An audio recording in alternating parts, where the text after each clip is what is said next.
Hi there, friends. I'm meteorologist Robert Spetta. And I'm meteorologist Lee Southwick, and this is Talkin Tropics. Yeah, you know, where we sit down. This is not a current forecast, but we're going to talk about the tropics in general across the Atlantic, how they could be impacting the first coast, and of course, everything else going on out there. And today we're really focusing on one general topic because we have both gotten this a lot over the past week. I thought it was supposed to be an active season. So we're going to dive into, has it been active? Why is there a lull right now? And all of that good stuff. Really just an overview so far of the 2024 season. And we are filming this mid to late September, just to give you an idea if you happen to be watching this later on in this hurricane season. And we did just pass the peak of hurricane season. And it was one of the first times in quite some time at the peak of hurricane season, we don't really have a lot of activity out there. So I get why people are, you know, they're saying, what's going on? So let's address the elephant in the room here. First off, Lee, has it been a quiet season? No, it has not been a quiet season, though most people think it has, because maybe it's recency bias, maybe it's just we're focused on local impacts. And we did get some impacts from Debbie. We were just very lucky that we haven't had anything worse. So far. And you know, and I think maybe we get these kind of gaps in there, but we started off the season as one of the most active on record. We had, of course, Beryl right off the bat. It was rather busy, but I do want to show you, well, first, here's a look at your names: Alberto, Beryl, Chris, Debbie, Ernesto, Francine, Gordon. And at one point, we were well ahead of the average named for these storms. Right. So, and Beryl, I mean, it was record-breaking all across the board, and we're going to get to that in 1 second. But first, Robert, you had some graphics that you want to talk about, some main points. So here. This is the key thing, why it has felt like a lull recently. First off, those storms coming off of the African continent.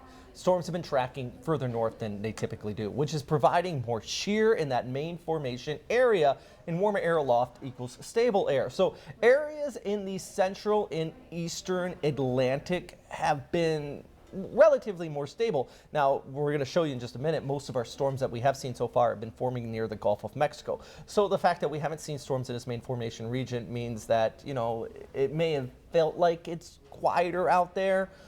We just passed the peak of hurricane season, though, but this is another graphic I want to show you here. Okay. The northward shift in where these storms have been forming up.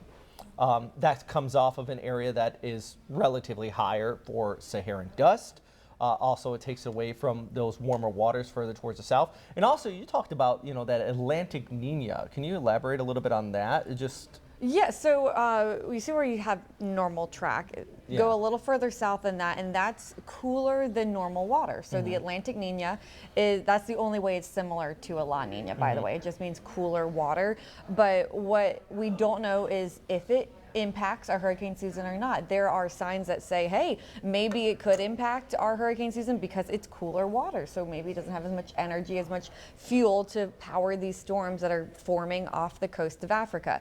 But we also, I believe it was Hurricane Katrina, the 2005 season, also had an Atlantic Nina. No. So, and we know how that exactly. one turned out. Yeah. So we don't really know if it will impact, but it could perhaps be a limiting factor. That is what scientists right now are studying this very season.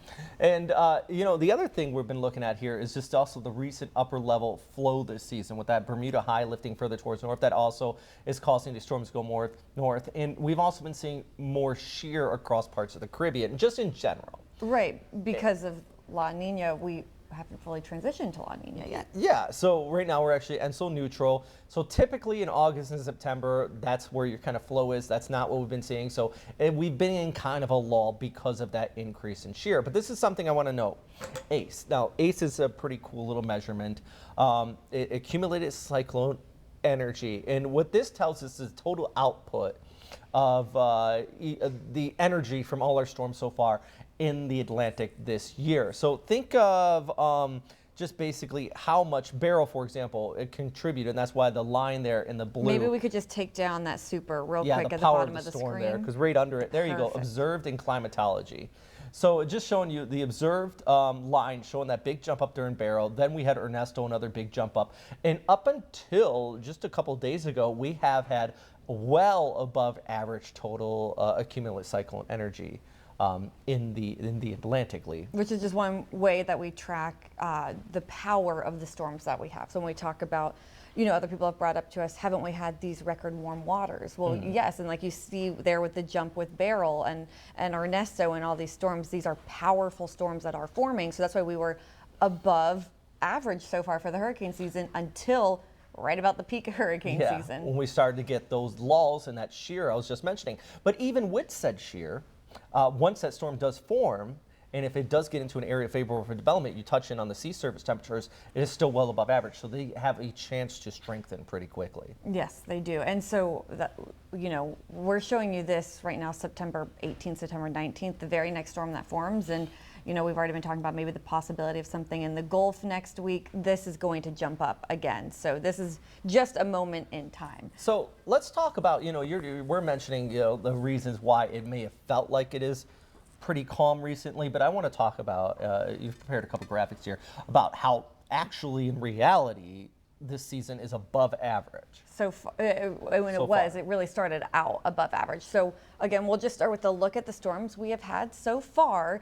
And when we take a look at these storms, we're going to start with Alberto, and then we just immediately jump to Beryl. Then you have Chris, Debbie, Ernesto, Francine, and Gordon. So let's just go one by one.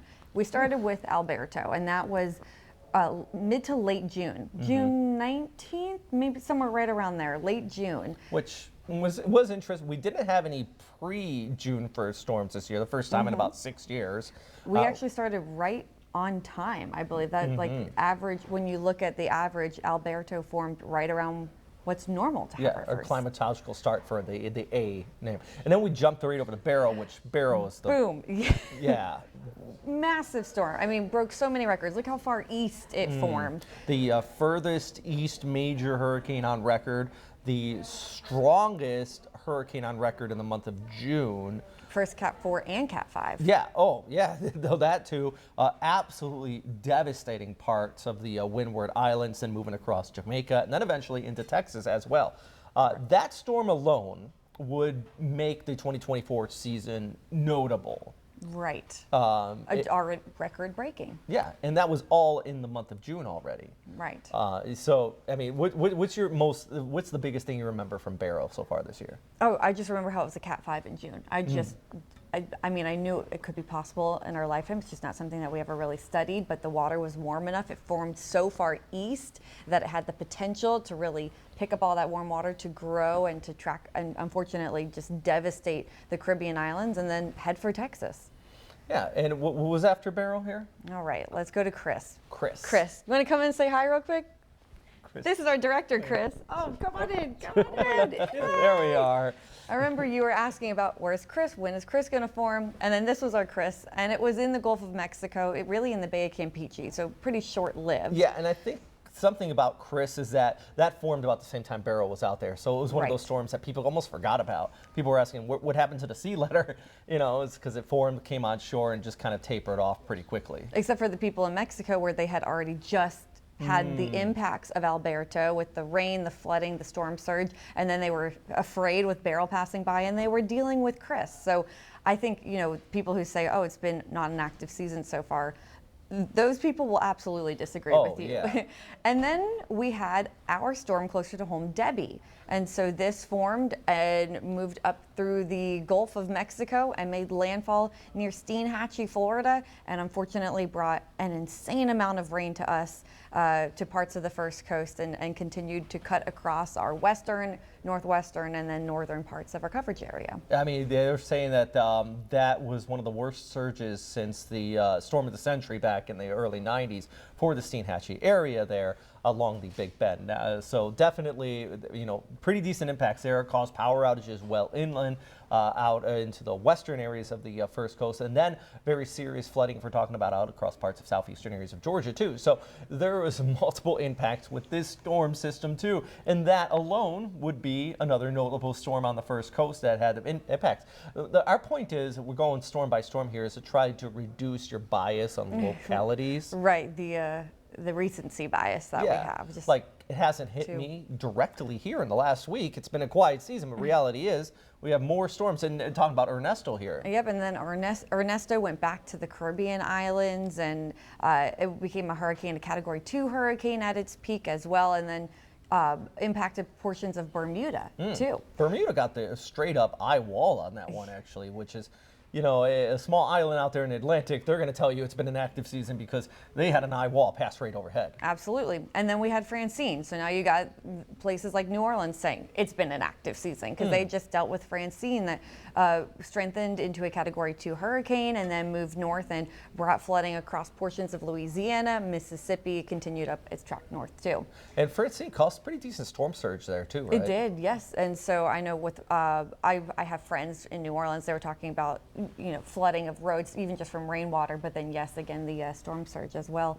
And then really strong winds closer to Morgan City area where we had that eye wall come ashore as well. Yeah, and that was a Cat 2 at landfall. Yes. And yeah, it's still busy. Hey, and then what else we got here? And then that's Gordon that we just got rid of, but it's re-highlighted right now to potentially even redevelop again, the remnants of Gordon. And Gordon is really the only quote-unquote fish storm that we've had so far. Right. Every other storm, even Ernesto impacting Bermuda, has, and also Ernesto impacted parts of the Caribbean, including Puerto Rico, has impacted land areas. So there's so many direct impact on land areas from all these storms. One thing you do know, and why we started off with, you know, there's been a lull out there in the main formation region, a lot of these storms have formed further towards the west. Right. And that's why the Western Gulf, again, says do not say it's been an inactive season. They are tired. Sea surface temperatures in the Gulf are still extremely warm, so if we get anything that pops off out there, it does have plenty of energy, what I like to call fuel for the fire, to strengthen rapidly as long as the atmospheric conditions are in place. Yeah. All right. So now let's take a look at the season and where we are now. So usually we get our first named storm on June 20th, and then you get your first hurricane by August 11th and your first major hurricane by September 1st. Well, here's the record-breaking season, and really thanks to Beryl, because we were right on par with Alberto. June 19th it formed, and that was right around June 20th. Okay, but then our first hurricane, June 29th as opposed to September 11th, and then Beryl became a major hurricane the next day by June 30th. So we were running 2 months ahead of schedule with Hurricane Beryl during the month of June. Whew. And it just shows, you know, we had an active start of season. Yeah, we have a lull. But I think the key thing I've noticed is the sea surface temperatures are still exceptionally warm out there. So the same fuel that had Beryl going is still actively in place. So whenever we kind of look at that long-range guidance, you have to keep that in mind. Here's your average number of tropical systems by, well, when we're recording this, so September 19th. Right. So normally we have 9 named storms by now. Here's where things shift. We were just talking about how active of a season it is. All right. Okay, so we're a little behind schedule now. We have only had 7 named storms, and we usually have 4 hurricanes, right on par. We have had 4 hurricanes, and usually there are 2 major hurricanes by September 19th. And so far, we've only had 1, thank goodness. We would like to keep that number down. But there's where I get why people are saying it hasn't been an active season, because so far we're actually, with just named storms, we are behind a normal season. And this is something I do want to know, and our chief meteorologist, Tim Deegan, will always remind us about this. You notice how that says 30-year average? Yeah, so if you go back to maybe the 50 or 60-year average, those numbers for named storms are typically a lot lower. Way down, yes. Like named storms 5, hurricanes 2 to 3 on average per year. If you're going back 100 years, that's what we see. It's just in recent years, those numbers, then especially in the 30-year average, has been ticked up quite a bit. You know, we're talking back to, you know, the mid-90s, but this includes data like the 2005 hurricane season, when you had just an exceptional amount. Now they had to get rid of the Greek alphabet because we're using it so much. So that's just something I want you to keep in mind. It says below average, but that is based solely on the 30-year average. Right, the past 30 years. And I'm going to go a little soapbox, inspired by Tim Deegan. We talk about this too. So we're talking about the 30-year average, and people say, you know, we say, well, our waters are warmer, we are getting more and more storms. People like to come back and say, well, now we have more satellites, we can see the storms better. That is true, Yes, so we probably have caught more storms way out in the Atlantic than in the past. But the other thing is we can see these storms better as well. So for instance, we just had potential tropical cyclone 8. It did not become a named storm. We don't get to count it, even though there was record-breaking flooding in the Carolinas. And way back when we couldn't see it well, that absolutely would have gotten a name. So at the same time, while we can see more storms, we can also say some of these storms don't actually reach that classification when back in the day it likely would have been named. Yeah, I mean, yeah, if you go pre-satellite era in the 50s, they probably would have flown a plane out into it. If they got the lucky with that, they would have found maybe a broad center of circulation, but the tropical characteristics weren't there. And as you mentioned, yeah, I get it. From the National Hurricane Center 40, 50 years ago, they would have named something that maybe was questionable, just out of the mere fact that it's probably going to have some impacts. But from a technical standpoint, it wouldn't have been there. That's a really good point to bring up, because we do talk about that, you know, and people say that quite often. Well, there's a satellite. You can see they named the storms out there, and like Gordon currently, you know, out in the middle of the Atlantic. If there wasn't a boat out there back in the day, we wouldn't have known about it. Exactly. But at the same token, some storms that probably shouldn't be named would have been named. Exactly. Like even we had that little spinning area off our coast back, it was early season, late May. You and I were working it in the morning, and they never named it, and it could have been a tropical depression or tropical storm. Were classified as that way back when. Exactly, and especially once we see a little swirl on radar or anything like that. So what do you got here for us, Lee? Okay, so this, we're gonna look at the average, the forecast. Thank you, Chris, for giving me the idea for this. He asked, where does it compare to the forecast we've gotten from NOAA and Colorado State University? So these averages that you're looking at, they're different. They're for the entire season, so all the way through the end of November. And the forecast called for a very active season with 23 named storms from Colorado State University or 17 to 24 from NOAA. Something interesting as well is that these are the updated forecasts, and so I believe originally Colorado State University called for 24 named storms and NOAA called for up to 25, so they dropped it back by 1, just seeing how the season has been going so far. Still, they kept their hurricane and major hurricane numbers the same. But where are we so far? Again, we have a lot of the season to go. We have still all the rest of September, all of October, all of November. But so far, this is where we're tracking. And I think that's where especially when people say, I thought the season was supposed to be calm, because there is a stark difference between, you know, we were expecting 23 named storms according to CSU. Right now we're at 7. It is a far cry from that. Absolutely. And a lot to do with that lull we had in the mid part of our season. As you mentioned, we just passed the peak a couple days ago. We still have plenty of hurricane season to go. I would be surprised if we get to 23, to be quite honest with you. Me too. That was the point of this, where yes, it is an active season still. We're very near normal for this time of year, but there's still a lot of the season to go. I just don't know if we're going to actually reach. I hope not. I hope we do not reach these forecasts now. Well, I think the big thing is the bottom numbers. So far, 1 major hurricane. 3 is the average, 6 or 4 to 7 from NOAA. I am happy we are not anywhere remotely close to that. That is one of those forecasts I am happy we bust on. And if there is more hurricanes, hopefully don't, because majors are the ones that cause serious damage. I mean, we just seen what happened with Beryl. And I am so glad to be giving you this update at this time, because when we saw Beryl as a Cat 5 in June, we were scared for the rest of the season. So this is a positive thing to tell you that so far that's been the only one. We hope it stays the only one, but realistically speaking, we still have the rest of September and October to go, and of course November. Not saying it's impossible in November either. So we'll have to see, but so far that's where we're matching up with the forecast. So maybe not as much and not as many storms as the forecast says, but only time will tell. Yeah, it's been busy enough out here to keep us busy at First Coast News. If you ever want more information, though, make sure you check out our firstcoastnews.com Hurricane Central. Yes. Also, follow us, each of us, on social media. Robert Speta Weather, what's your kind of Southwick Storms. I love that. Southwick Storms. If you have any questions or you would like us to talk about in these Talkin Tropics segments, I would really appreciate it. Just send us a message. Give us some ideas of what you want to hear about. We try to keep them a little bit broader picture. So today we're talking about, you know, the hurricane season in general. So we probably are not going to talk about what the forecast is for your house tomorrow in these. But if you do have a broader question about how storms develop, what's going on with them, why things are the way they are, we would definitely like to answer it. Yeah, because we like to do these once a month. So our next one will be coming out at some point in October. And hey, even if you have experience with an October storm that you want to share with us, photos, videos, send those in too. We'd love to talk anything to do with the tropics. We are here to dissect everything, talk about it, and we would love your feedback and your input.